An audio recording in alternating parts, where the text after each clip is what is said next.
ஆண்டுதோறும் ஜூலை மாதம் என்றாலே வருமான வரி தாக்கல் செய்வதற்கான ஒரு மாதமாகவே பார்க்கப்படுகிறது. நடப்பாண்டு செப்டம்பர் 15 வரை அது நீட்டிக்கப்பட்டிருந்த போதிலும் வருமான வரி தாக்கல் செய்வோருக்கான சந்தேகங்கள் என்னென்ன எழுகிறது, அதற்கான கேள்விகள் குறித்து நம்முடைய விளக்கமளிப்பதற்காக ஆடிட்டர் ஜி சேகர் சார் இருக்கிறார். அவரிடம் சில கேள்விகளை முன்வைக்கலாம். சார் வணக்கம் சார். யார் யார் வருமான வரி தாக்கல் பண்ணணும் சார்? அதாவது வருமான வரி சட்டத்தில் ரெண்டு விதமாக பார்க்கணும். ஒன்று யார் இன்கம் டேக்ஸ் ரிட்டர்ன், அதாவது வருமான வரி படிவு தாக்கம் செய்யணும், யார் வருமான வரி கட்டணும்.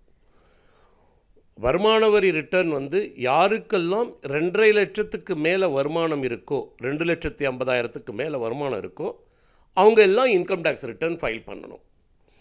ஆனால் புது நடப்பிரகாரம் எடுத்துகிட்டு போனீங்க அப்படின்னா 7 லட்சத்துக்கு மேலே வருமானம் இருக்கிறவங்களுக்கு தான், சென்ற ஆண்டு 7 லட்சத்துக்கு மேலே வருமானம் இருக்கிறவங்களுக்கு தான் டேக்ஸ் வரும். ஏன்னா அது வரைக்கும் ரிபேட் கொடுக்குறாங்க. இல்லை நீங்கள் ஓல்டு சிஸ்டத்தில் எடுத்துகிட்டு போனீங்க அப்படின்னா 5 லட்சத்துக்கு வரைக்கும் உங்களுக்கு எக்ஸம்ஷன் இருக்குது, டேக்ஸ் கட்ட வேண்டாம். ஆனால் வருமான வரி ரிட்டர்ன் ஃபைல் பண்ணும். எந்த ஒரு தனிநபரும் 2.5 லட்சத்திற்கு மேல் ஆண்டு வருமானம் இருக்குன்னா அவர் கட்டாயம் வருமான வரி ரிட்டர்ன் தாக்கல் செய்யணும். அவருக்கு தாக்கல் செய்ய வேண்டிய டேட் என்ன அப்படின்னா, வருமான வரி சட்டத்தில் 2ஆக பிரிக்கிறாங்க. அதாவது சில பேர் கம்பெனி இருக்குது, பார்ட்னர்ஷிப் ஃபர்ம் இருக்குது, எல்எல்பி இருக்குது, ட்ரஸ்ட் இருக்குது, இவங்களுக்கெல்லாம் கோஆப்ரேட்டிவ் சொசைட்டி இருக்குது. இவங்களுக்கெல்லாம் அவங்கவுங்க சட்டத்தில் அவங்களுடைய கணக்கை ஆடிட் செய்யணும்னு இருக்குது. யாருடைய கணக்கெல்லாம் ஆடிட் செய்ய வேண்டிய கட்டாயம் இருக்கிறதோ அவங்க ஜென்ரலாக அக்டோபர் 31 ரிட்டர்ன் ஃபைல் பண்ணினா போதும். அதே நேரத்தில் யார் கணக்கெல்லாம் ஆடிட் செய்ய வேண்டியதில்லையோ அவங்களுடைய கணக்குகள் ஜூலை 31 ஃபைல் பண்ணணும். இந்த ஆண்டு என்னன்னா அரசாங்கம் அந்த வருமான வரி ரிட்டர்ன் ஃபைலிங்கில் மாற்றங்கள் கொண்டு வந்ததுனால செப்டம்பர் 15 வரைக்கும் டைம் கொடுத்துருக்காங்க. எந்த கணக்கெல்லாம் ஆடிட் பண்ண வேண்டாமோ அந்த கணக்குக்குரியவர்கள் அவங்களுடைய வருமான வரி ரிட்டர்னை செப்டம்பர் 15க்குள் ஃபைல் பண்ணினா அவங்களுக்கு பெனால்ட்டி கிடையாது. அவங்களுக்கு ஏதாவது கட்ட வேண்டிய டேக்ஸ் இருந்துச்சு அப்படின்னா, நார்மலாக அந்த அட்வான்ஸ் டேக்ஸ் பிரகாரம் கொஞ்சமாக தான் டேக்ஸ் கட்ட வேண்டியிருக்கு அப்படின்னு இருந்துச்சுன்னா அப்போ அதுக்கு வட்டி கிடையாது, 234A இன்ட்ரெஸ்ட் கிடையாது, பெனால்ட்டி கிடையாது. செப்டம்பர் 15 வரைக்கும் ஃபைல் பண்ணலாம். குறிப்பாக அந்த வருமான வரி படிவங்கள் தாக்கல் செய்யப்படும் போது என்னென்ன படிவங்கள் அந்த வருமானம் ஈட்டுறவங்க, அதாவது ஜூலை 31 வருமானம் வரி தாக்கல் செய்கிறவங்க என்னென்ன படிவங்களை பதிவிறக்கம் செய்து அவங்க தாக்கல் செய்யலாம் சார்? வருமான வரி ரிட்டர்ன் ஃபார்ம் 7 ஃபார்ம் இருக்குது. ITR1, ITR2, ITR3, ITR4, ITR5, ITR6, ITR7. தனிநபருக்கு ITR1 வரும், 2 வரும், 3 வரும், 4 வரும். 5 நார்மலாக பார்ட்னர்ஷிப் பிஸ்னஸ் இவங்களுக்கு தான் போகும். 6 company, 7 charitable trust, political party இவங்களுக்கெல்லாம் வரும். ஸோ ஜென்ரலாக 1, 2, 3, 4 இதுக்குள்ளே தான் சாதாரணமாக வரும். ஸோ இந்த ஃபார்ம் தான் நீங்கள் சப்மிட் பண்ண வேண்டியிருக்கும். ஆனால் இந்த ஃபார்மை சப்மிட் பண்ணுறதுக்கு முன்னாடி வருமான வரி தாக்கல் செய்வர்கள் என்ன செய்து கொள்ள வேண்டும் அப்படின்னா, டிபார்ட்மெண்ட்டோட சைட்டில் போய் 3 வித ஸ்டேட்மெண்ட்டை நீங்கள் டவுன்லோட் பண்ணிக்கணும். உங்களுக்கு பிரச்சனை வரக்கூடாதுன்னு ஆசைப்பட்டீங்கன்னா 3 விதமான ஸ்டேட்மெண்ட் கவர்மெண்ட்டே கொடுக்குது. ஒன்று 26ASன்னு ஒரு ஸ்டேட்மெண்ட்டு, அதாவது உங்களுக்கு 24-25 நிதியாண்டில் யாரெல்லாம் உங்களுக்கு பணம் கொடுத்தார்கள், அந்த பணத்திற்கு வரி பிடித்தார்கள், டிடிஎஸ் பிடிச்சாங்க. நீங்கள் சேலரி வாங்கியிருப்பீங்க, சேலரியில் டிடிஎஸ் பிடிச்சிருப்பாங்க, பேங்க்கில் இன்ட்ரெஸ்ட் வந்திருக்கும், அதுக்கு டிடிஎஸ் பிடிச்சிருப்பாங்க, டிவிடன் வந்திருக்கும், அதுக்கு டிடிஎஸ் பிடிச்சிருப்பாங்க, வாடகை வந்திருக்கும், வாடகைக்கு டிடிஎஸ் பிடிச்சிருப்பாங்க, இல்லை ஒரு கான்ட்ராக்ட் பண்ணியிருப்பீங்க, அதுக்கு டிடிஎஸ் பிடிச்சிருப்பாங்க, கமிஷன் வாங்கியிருப்பீங்க, டிடிஎஸ் பிடிச்சிருப்பாங்க. எங்கிருந்தெல்லாம் உங்களுக்கு வருமானம் வந்தது, அந்த வருமானத்தில் யார் யார் டிடிஎஸ் பிடிச்சாங்கிறது அந்த 26ASல இருக்கும். இதை தவிர 2 ஸ்டேட்மெண்ட், ஆனுவல் இன்ஃபர்மேஷன் ஸ்டேட்மெண்ட்டுன்னு ஒன்று வருது, டேக்ஸ் இன்ஃபர்மேஷன். ஆனுவல் இன்ஃபர்மேஷன் ஸ்டேட்மெண்ட்டில் என்ன இருக்குன்னா, நீங்கள் இப்போ கிரெடிட் கார்டில் அதிகமாக டிரான்சாக்ஷன் 2 லட்சத்துக்கு மேலே பண்ணியிருக்கீங்க, இல்லை பேங்க்கில் 10 லட்சத்துக்கு மேலே பண்ணியிருக்கீங்க, இல்லை மியூச்சுவல் ஃபண்டில் ஹை வேல்யூ டிரான்சாக்ஷன்லாம் பண்ணியிருக்கீங்க, ஷேர் மார்க்கெட்டில் வாங்கி விற்றுருக்கீங்க, இது எல்லாமே அந்த ஆனுவல் இன்ஃபர்மேஷன் ஸ்டேட்மெண்ட்லேயும் டேக்ஸ் இன்ஃபர்மேஷன் ஸ்டேட்மெண்ட்லேயும் வந்துடும். அப்போ நீங்கள் என்ன பண்ணணும்னா, இந்த ஸ்டேட்மெண்ட்டில் இருக்கிற அத்தனையும் கரெக்டாக வந்து என்னோட வருமான வரி ரிட்டர்னில் கரெக்டாக காட்டியிருக்கேனா, கணக்குகள் காட்டப்பட்டிருக்கா அப்படிங்கிறத நீங்கள் இது பண்ணணும். ஸோ நீங்கள் அதை பண்ணாமல் வந்து ஒன்லி நீங்கள் வந்து எனக்கு இதுதான் இன்கம், எனக்கு சேலரி மட்டும்தான் இருக்குது, மற்றதெல்லாம் காட்ட மாட்டேன் அப்படின்னா கவர்மெண்ட்டுக்கு ஆட்டோமேட்டிக்காக இன்ஃபர்மேஷன் போயிடுறது. ஸோ அதனால் வந்து அவங்க வந்து ரிட்டர்னை ப்ராசஸ் பண்ணும்போது உங்கள் ரிட்டர்னையும் அவங்களுக்கு பேங்க்லேருந்து, ஷேர் மார்க்கெட்லேருந்து, டிடிஎஸ் பிடிச்சவங்கள்ட்டேருந்து இருக்கிற இன்ஃபர்மேஷனையும் வச்சு மேட்ச் பண்ணி பார்ப்பாங்க. அதில் மேட்ச் ஆகலைனா தான் உங்களுக்கு தேவையில்லாத penalty notice, scrutiny notice, verification நோட்டீஸ்லாம் வரும். எல்லாமே பர்ஃபெக்டாக மேட்ச் பண்ணியிருந்துச்சு, நீங்கள் கட்ட வேண்டிய டேக்ஸை கட்டிட்டீங்கன்னா உங்களுக்கு எந்தவித நோட்டீஸும் வராது. இல்லை உங்களுக்கு ரீஃபண்ட் இருக்குது அப்படின்னா பர்ஃபெக்டாக மேட்ச் ஆச்சுன்னா, உண்மையை சொல்லிடுறேன், கடந்த 2 ஆண்டுகளில் 24 மணி நேரத்தில் கூட ரீஃபண்ட் வந்திருக்கு. 24 மணி நேரத்தில் இன்கம் டேக்ஸ் டிபார்ட்மெண்ட்லேருந்து உங்கள் பேங்க் அக்கௌண்ட்டில் உங்களுக்கு வர வேண்டிய ரீஃபண்ட் கிரெடிட் ஆயிருக்கு. அதனால் நீங்கள் ரிட்டர்னை ஃபைல் பண்ணும்போது இந்த ஸ்டேட்மெண்ட்லாம் பர்ஃபெக்டாக இருக்கான்னு மேட்ச் பண்ணி கரெக்டாக இருக்குன்னு வெரிஃபை பண்ணதுக்கப்புறம் ஃபைல் பண்ணால் நல்லது. அதே போன்று இந்த வருமான வரி தாக்கல் செய்கிறப்போ நீங்கள் சொல்கிற மாதிரியே சேலரிக்கு நிறைய பேர் வருமான வரி தாக்கல் செய்கிறாங்க. எதுக்கு வருமான வரி தாக்கல் செய்யலாம் சார்? எந்தெந்த இன்கம்க்கு வருமான வரி தாக்கல் செய்யலாம், எதுக்கு தாக்கல் செய்ய தேவையில்லை சார்?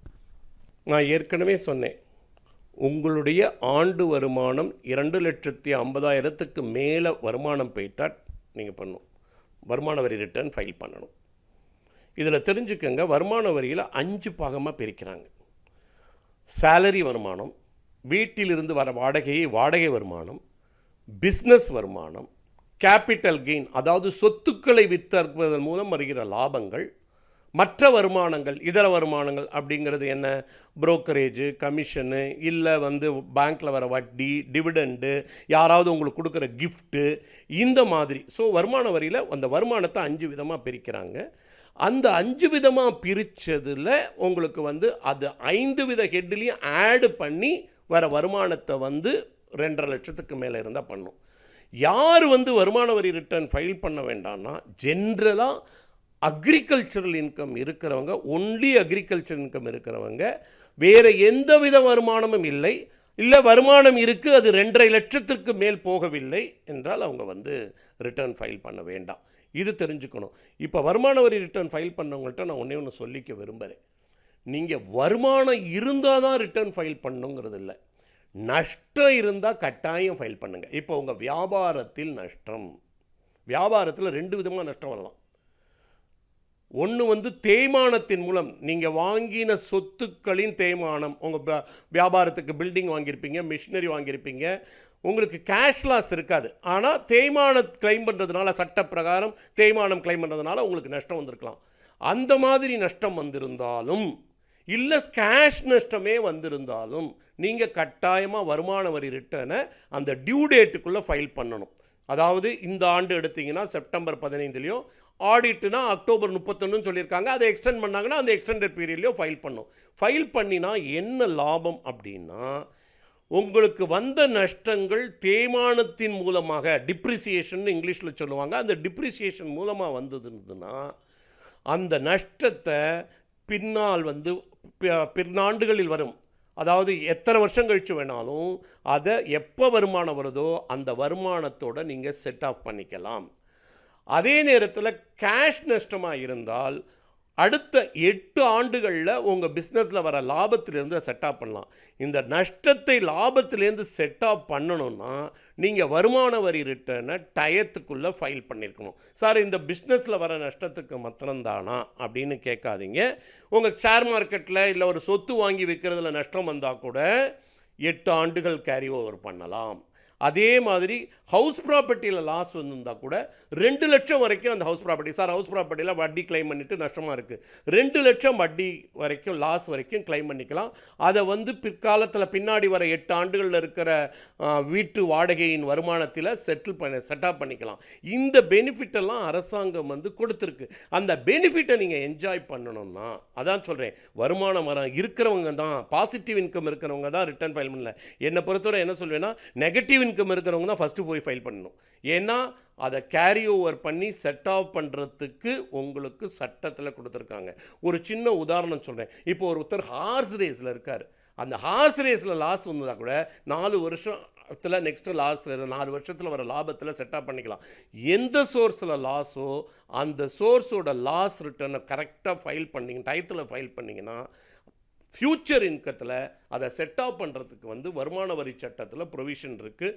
4 ஆண்டுகளிலிருந்து 8 ஆண்டு வரைக்கும் இருக்குது. தேய்மானமாக இருந்தால் எத்தனை ஆண்டுகள் வேணுமானாலும் இருக்குது. இந்த பெனிஃபிட்டெல்லாம் யூஸ் பண்ணணும்னா நீங்கள் ரிட்டர்னை டயத்தில் ஃபைல் பண்ணணும். பொதுவாகவே இந்த வரி செலுத்துவோரிடையே ஒரு அச்சம் ஏற்படுது. நம்ம எதுக்கு வந்து வரி மேலாண்மை பண்ணலாம், இல்லை நம்ம பண்ணுற ஒரு வரி மேலாண்மை வந்து வரி ஏய்ப்பில் வந்து சேர்ந்துருமா அப்படிங்கிற ஒரு அச்சம் ஏற்படுது சார். பொதுவாக வரி ஏய்ப்புனா என்ன, வரி மேலாண்மைனா என்ன சார்? வரி ஏய்ப்பு அப்படிங்கிறத முதல்ல என்னன்னு தெரிஞ்சுப்போம். வரக்கூடிய உண்மை வருமானத்தை, வருமான வரி சட்டம் மூலம் எனக்கு வரக்கூடிய உண்மை வருமானத்தை நான் வந்து அரசாங்கத்துக்கு டிக்ளேர் பண்ணி டேக்ஸ் கட்டாமல் இருக்கிறது வந்து வரி ஏய்ப்பு. உதாரணத்துக்கு சொல்கிறேன், எனக்கு வீட்டு வாடகை 25,000 ரூபா வாங்குகிறேன். சட்டத்தில் என்ன சொல்கிறாங்க, மாதம் 25,000 ரூபாய், வருடத்திற்கு 3 லட்சம் ரூபா வருது. அதில் வந்து உங்கள் வீட்டுக்கு ரிப்பேரு, பெயிண்டிங்கு இதெல்லாம் செலவு பண்ணுவீங்க. அதுக்கு ஒரு 30% கழிச்சுக்குங்க. உங்கள்கிட்ட 3 லட்சம் வருமானம் வந்தால் 3 லட்சத்துக்கும் டேக்ஸ் கட்ட சொல்ல, அதில் 30% கழிச்சுக்கோங்க. 2,10,000 ரூபாய்க்கு வருமானமாக இருக்கட்டும். அதில் ஏதாவது அந்த வீட்டுக்கு லோன் வாங்கி வட்டி கட்டிருந்தீங்கன்னா அந்த வட்டியும் கழிச்சுக்கோங்க. ரிப்பேருக்காக கடன் வாங்கினீங்கன்னா அந்த ரிப்பேருக்குரிய லோனுடைய வட்டியும் கழிச்சுக்கோங்க. அந்த கடன்லாம் எப்படி இருக்கணும், சட்ட பிரகாரம் வாங்கியிருக்கணும், ஒரு இன்ஸ்டியூஷனில் வாங்கியிருக்கணும், லோனை திருப்பி வந்து பேங்கிங் சேனலில் பே பண்ணிக்கணும். இதெல்லாம் பண்ணியிருந்தீங்கன்னா கழிச்சுங்க. பேலன்ஸ் இருக்கிற வருமானத்துக்கு வரி கட்டுங்க அப்படிங்கிறாங்க. இது சட்டத்தில் இருக்குது. எனக்கு 25,000 ரூபா வாடகை வருது, நான் வந்து 15,000 10,000ன்னு காட்டுறேன்னா அது வரி ஏய்ப்பு. அந்த 25,000த்தில் நான் வந்து அந்த டிடக்ஷன்லாம் கிளைம் பண்ணிவிட்டு எனக்கு அதில் வந்து நான் என்ன கடன்லாம் வாங்கினதோ அதை கரெக்டாக கழிச்சிட்டு பண்ணுறது வந்து டேக்ஸ் அட்வான்டேஜ். சில பேர் என்ன பண்ணுவாங்க அப்படின்னா, நீங்கள் வந்து ப்ராக்டிக்கலாகவே எடுத்துக்கோங்களேன். இன்றைக்கி வந்து ஒரு 1 கோடி ரூபா ப்ராப்பர்ட்டி வாங்குகிறோம் அப்படின்னா பேங்க்கில் போய் லோன் வாங்கினா ஒரு 80 லட்சம் வாங்குவோம். 80 லட்சம் வாங்கினாங்கன்னா இன்றைக்கி 8-9% போடுறாங்க. அப்போ ஆவரேஜாக ஃபஸ்ட் இயர் எடுத்துக்கிட்டீங்க அப்படின்னா மாதத்திற்கு ஒரு 60,000 ரூபா வட்டி வருது. ஆனால் ஒரு 1000 ஸ்கொயர் ஃபீட் ரெசிடென்ஷியல் ஹவுஸுக்கு 1 கோடிக்கு வாங்கினாங்கன்னா 60,000 ரூபா வாடகை வரவே வராது. கட்டாயமாக நஷ்டம் வரதான் செய்யும். ஸோ சில பேர் என்ன பண்ணுவாங்க, சொத்து அக்குமுலேஷனுக்கு அவங்களுக்கு ரீபே பண்ணக்கூடிய கெப்பாசிட்டி இருக்கும். அவங்க லோனை வாங்கி டேக்ஸ் அட்வான்டேஜ் எடுத்துக்கிட்டு அந்த லாஸை கேரி ஓவர் பண்ணி ஃப்யூச்சருக்கும் கேரி ஓவர் பண்ணி என்ஜாய் பண்ணுவாங்க. இது வந்து டேக்ஸ் பிளானிங். டேக்ஸ் எவேஷனுங்கிறது என்ன, அந்த வீடை எப்படி வாங்கினேன்னு காட்டாமல் இருக்கிறது, அல்லது அந்த வீட்டு வாடகையும் காட்டாமல் இருக்கிறது, இந்த மாதிரி இருக்கிறதெல்லாம் டேக்ஸ் எவேஷன். டேக்ஸ் எவேஷன் என்ன ஆச்சுன்னா உங்களுக்கு என்ன நஷ்டங்கிறத சொல்லிடுறேன். இதை வந்து அன்ரிப்போர்ட்டட் இன்கம் சொல்லுவாங்க.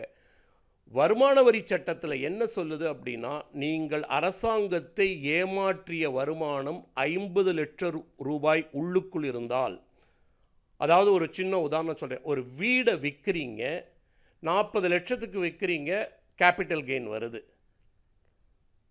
50 லட்சத்துக்கு கீழே. இந்த ஆண்டு விற்கிறீங்க, 24-25 விற்றுட்டீங்க.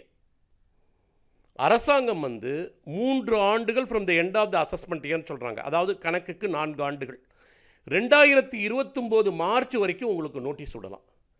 அதுக்கப்புறம் நோட்டீஸ் விட்டுட்டு அதை வந்து உங்கள் அக்கௌண்ட்டை ஸ்க்ரூட்டினைஸ் பண்ணி நீங்கள் அன்ரிப்போர்ட்டட் இன்கமாக இருந்தால் 60% டேக்ஸு வித் இன்ட்ரெஸ்ட்டோடு வாங்கிடுவாங்க. இன்றைக்கி இந்த சட்டம் இல்லை, ஆரம்ப காலத்துலேருந்தே இது இருக்குது. அதே ஒரு காலத்தில் வந்து முந்தைய அரசாங்கம்லாம் இருக்கும்போது 6 வருஷம் 8 வருஷம்னு ஓப்பன் பண்ணியிருந்தாங்க. இந்த அரசாங்கம் வந்து டயத்தை கம்மி பண்ணிட்டாங்க. அதே மாதிரி 50 லட்சத்துக்கு மேலே நீங்கள் வருமானம் ஏய்த்திருக்கிறீர்கள் அப்படின்னா, எந்த நிதியாண்டில் நீங்கள் ஏமாற்றினீர்களோ அந்த நிதியாண்டிலிருந்து 6 வருடம், அதாவது அசஸ்மெண்ட் இயர்லேருந்து 5 வருஷம் சட்டம் சொல்லும். கரெக்டாக கால்குலேட் பண்ணிங்கன்னா எந்த நிதியாண்டில் நீங்கள் அந்த வருமானத்தை ஏமாற்றினீர்களோ அந்த நிதியாண்டிலிருந்து 6 வருடம், அதாவது 24-25 ஏமாற்றினீங்கன்னா ஒரு 1 கோடி ரூபாய்க்கு ப்ராப்பர்ட்டி வைத்தீங்க, கவர்மெண்ட்டில் யாரும் கண்டுக்கல, எனக்கு நோட்டீஸே வரல, கேபிட்டல் கெயின் டாக்ஸே கட்டாமல் ஏமாற்றிட்டாங்க, ஜாலி 3 வருஷம் ஆச்சு 4 வருஷம் ஆச்சுலாம் ஜாலியாக இருக்காதீங்க. என்ன ஆகும் அப்படின்னா 2024-25 விற்றீங்கன்னா 2031 மார்ச் 31க்குள்ளே நோட்டீஸ் கொடுக்கலாம். அதுக்கப்புறம் அவங்களுக்கு 2 வருஷம் இருக்குது அசஸ்மெண்ட் பண்ணுறதுக்கு. அப்போ பார்த்துக்கோங்க, 6-2 8 வருஷம், 60% டேக்ஸு, 2% மாத வட்டி, கால்குலேட் பண்ணிக்கோங்க, 7 வருஷத்துக்கு 84%. கிட்டத்தட்ட நீங்கள் ஏய்த்த வருமான வரி வந்து 5-10 லட்சம் இருந்துச்சுன்னு வச்சுக்கோங்க, 25 லட்சம் டேக்ஸ் கட்டுவீங்க. அதனால தான் என்ன சொல்கிறாங்க, வருமான வரி டிபார்ட்மெண்ட் கொடுமைப்படுத்து. அவங்க கொடுமைப்படுத்தலை, நம்ம ஏமாற்றணும்னு நினைக்கிறோம், நம்ம தண்டனையை வந்து வெல்கம் பண்ணுறோம், வாங்க என்னை பிடிச்சிட்டு போங்கன்னு சொல்கிறோம். அவங்களுக்கு டைம் இருக்குது. ஏன்னா இதுதான் சொல்லுவேன், நிறைய பேர் சொல்லுவாங்க 100க்கு 5% கேஸ் தான் வெரிஃபை பண்ணுறாங்க, நம்ம கேஸ் தப்பிச்சிட்டா வருஷம் 5% வெரிஃபை பண்ணுறாங்க. அப்போ 7 வருஷம்னா 35% கேஸ் வெரிஃபை ஆகுது இன்டைரக்டாக. அதில் உங்கள் கேஸ் மாட்டிச்சு அப்படின்னா, அன்ரிப்போர்ட்டட் இன்கத்தில் மாட்டிக்கிட்டீங்க அப்படின்னா 60% டேக்ஸு, இன்ட்ரெஸ்ட்டு, பெனால்ட்டி போட்டு நீங்கள் எவ்வளவு டேக்ஸ் ஏமாற்றிட்டீங்களோ அதை விட 1.5 பங்கோ இல்லை 2 பங்கோ இல்லை 2.5 பங்கோ கூட தான் கட்டுவீங்க. இதை தவிர சட்டத்தில் என்ன சொல்லுதுன்னு சொல்லிடுறேன். நீங்கள் ஏமாற்றப்பட்ட டேக்ஸ் 1 லட்சத்துக்கு மேலே இருந்துச்சு அப்படின்னா 7 ஆண்டுகள் வரை சிறை தண்டனை கொடுக்கலாம். 6 மாதத்திலிருந்து 7 ஆண்டுகள் வரை சிறை தண்டனை கொடுக்கலாம். இதுவும் சட்டத்தில் இருக்குது. இப்போ வருமான வரி தாக்கல் பண்ணுறதோட அட்வான்டேஜஸ் என்னென்ன? வருமான வரி ரிட்டர்ன் தாக்கல் செய்யலைன்னா நீங்கள் இந்த அரசாங்கம் கொடுக்குற அத்தனை சலுகைகளையும் இழக்கிறீர்கள் என்ற அர்த்தம். ஒரு சின்ன உதாரணத்துக்கு ஒரு 3 வியாபாரம் எடுத்துக்கிறேன். ஒரு சின்ன டீ கடைக்காரர், அவருக்கு 2.5 லட்சத்துக்கு மேலே வருமானம் வருது. அவர் 12 லட்சம்லாம் வருமானம் இல்லை, ஒரு 3 லட்சமோ 4 லட்சமோ மாதம் ஒரு 30,000 சம்பாதிக்கிறாரு, 2.5 லட்சத்துக்கு மேலே வருது.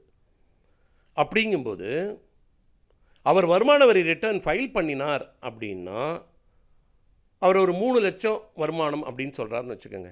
அவருக்கு என்னென்ன அட்வான்டேஜ்லாம் கிடைக்கும்? அவருக்கு முதல்ல ரிட்டர்ன் ஃபைல் பண்ணிட்டாரு, இன்கம் டேக்ஸ் ரிட்டர்னில் இருக்குது, அவருக்கு பேங்க் அக்கௌண்ட் இருக்குது. அப்போ வந்து அவர் வந்து ஒரு மோட்டார் பைக் வாங்கணுங்கிறாரு. ஒரு ஃபினான்ஸ் கம்பெனியில் போய் 10% 12% ஃப்ளாட் ரேட் இன்ட்ரெஸ்ட்டில் வாங்கணுங்கிற அவசியம் இல்லை. அவர் ரெகுலராக ரிட்டர்ன் ஃபைல் பண்ணுறாரு, பேங்க்கில் அக்கௌண்ட் வச்சுட்ருக்காரு அப்படின்னே பேங்க்கே 8% கொடுக்குது.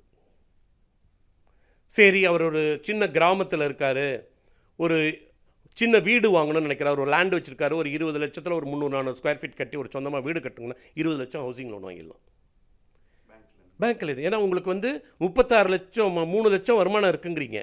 அப்போ 3 லட்சம் வருமானம் இருக்கும்போது அவர் வந்து ஒரு 30 வயசுக்குள்ளே இருக்காருன்னா அவருக்கு 20 லட்சம் லோன் கொடுத்தா 12,000 13,000 தான் ஹவுசிங் லோன் ரீபேமெண்ட்டே வரும். ரெண்டாவது, அரசாங்கமும் சலுகை கொடுக்குது. 30 லட்சத்துக்குள்ளே லோன் வாங்குறவங்களுக்கு அந்த வட்டி சதவீதத்துலேயும் ஒரு இன்சென்டிவ் கொடுக்குறாங்க. இதெல்லாம் கழிச்சிட்டு பார்த்தீங்கன்னா அப்போ இந்த அட்வான்டேஜ் எல்லாம் வரணும் அப்படின்னா நீங்கள் வருமான வரி ரிட்டர்ன் ஃபைல் பண்ணணும். சரி, நான் இன்னொன்று வரேன். சென்னையிலேருந்து நம்ம 2 பேர் இன்னும் பேசிகிட்டு இருக்கோம். மெட்ராஸில் ஆட்டோ வந்து கிட்டத்தட்ட வந்து ஒரு 10,000 ஆட்டோ ஓடுது. நீங்கள் எந்த ஆட்டோக்காரர்கிட்ட வண்டியில் ஏறினாலும் சொல்லுவாங்க, ஆவரேஜாக சொல்லுவாங்க, ஐயா நான் ஒரு 1000 ரூபா டெய்லி சம்பாதிக்கிறேன். அப்போ ஒரு நாளைக்கு மாதத்துக்கு 30,000 ரூபா சம்பாதிக்கிறார், ஒரு வருஷத்துக்கு 3,60,000 சம்பாதிக்கிறார். ஆனால் அவர் ரிட்டர்ன் ஃபைல் பண்ணுறதில்ல. அவருக்கு என்ன நஷ்டம்னு அவர் தெரிஞ்சுக்கணும்.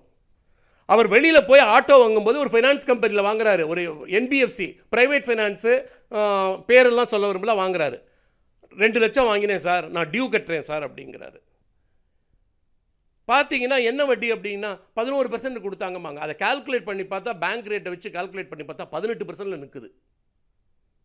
ஆனால் இவர் வருமான வரி ரிட்டர்னை தாக்கல் பண்ணியிருந்தார் அப்படின்னா அவர் அக்கௌண்ட், நான் எல்லா ஆட்டோக்கார்ட்டையும் என்ன சொல்லுவேன்னா, இன்றைக்கி ஜிபே வந்துருச்சு, வருமானத்தெல்லாம் ஜிபேயில் வாங்கு, போடுற பெட்ரோல்லாம் ஜிபேயில் பண்ணு, எனக்கு இவ்வளோ வருமானம் காட்டு, 12 லட்சம் வரைக்கும் உனக்கு டேக்ஸ் கிடையாது. நீ ஆட்டோ வண்டி வாங்குறதுக்கு போய் ப்ரைவேட் ஃபினான்ஸ் கம்பெனியில் நிற்க வேண்டாம். நேஷ்னலைஸ் பேங்க்கு எல்லா பேங்க்குமே உங்கள் வீடு தேடி வந்து லோன் கொடுக்கும். உங்கள் வீடு தேடி வந்து லோன் கொடுக்கும். அப்போ 9% உங்களுக்கு ஒரு ஆட்டோ லோன் கிடைக்கிறது. அதுவும் ரெடியூசிங் பேலன்ஸில் 0.75%. இது நிறைய பேருக்கு தெரியறதில்ல. ஏதோ வருமான வரி ரிட்டர்ன் ஃபைல் பண்ணினா பாபம். நீங்கள் ஒன்று வச்சுக்கோங்க, உங்கள் வருமான வரி ரிட்டர்னில் நீங்கள் என்ன வருமானம் காட்டுறீங்களோ, ஒரு உதாரணத்துக்கு 5 லட்ச ரூபா வருமானம் காட்டுறீங்கன்னா அதில் பாதி வச்சுக்கோங்க, 2.5 லட்சம். 2.5 லட்சம் உங்களுக்கு கவர்மெண்ட் பேங்க் எஸ்டிமேட் பண்ணுது உங்களால் மாதம் 20,000 ரூபா ஹவுசிங் லோன் ரீபே பண்ண முடியும். உங்கள் ஏஜை பார்த்து 15 வருஷமோ 20 வருஷமோ 25 வருஷமோ 30 வருஷமோ, சப்போஸ் நீங்கள் ஒரு 30 வயசு 35 வயசில் இருக்கீங்கன்னா உங்களுக்கு 65 வயசு எஸ்டிமேட் பண்ணுறாங்க, 25 லட்ச ரூபா லோன் கொடுத்துருவாங்க.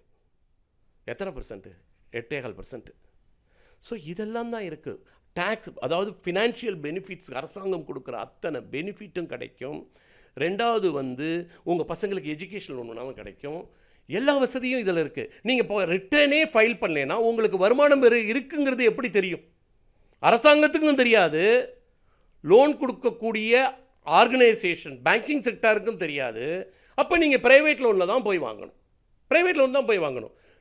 இல்லைன்னா ஜொல் லோன் வாங்கணும். ஜொல் லோன்னாலும் ப்ரைவேட்டில் போய் வாங்க. நீங்கள் வந்து வருமான வரி ரிட்டர்ன் ஃபைல் பண்ணிட்டு இருக்கீங்க, ரெகுலர் இன்கம் இருக்குன்னா ஒரு நேஷனலைஸ் பேங்க்கில் போய் 8.25% வாங்கலாம்.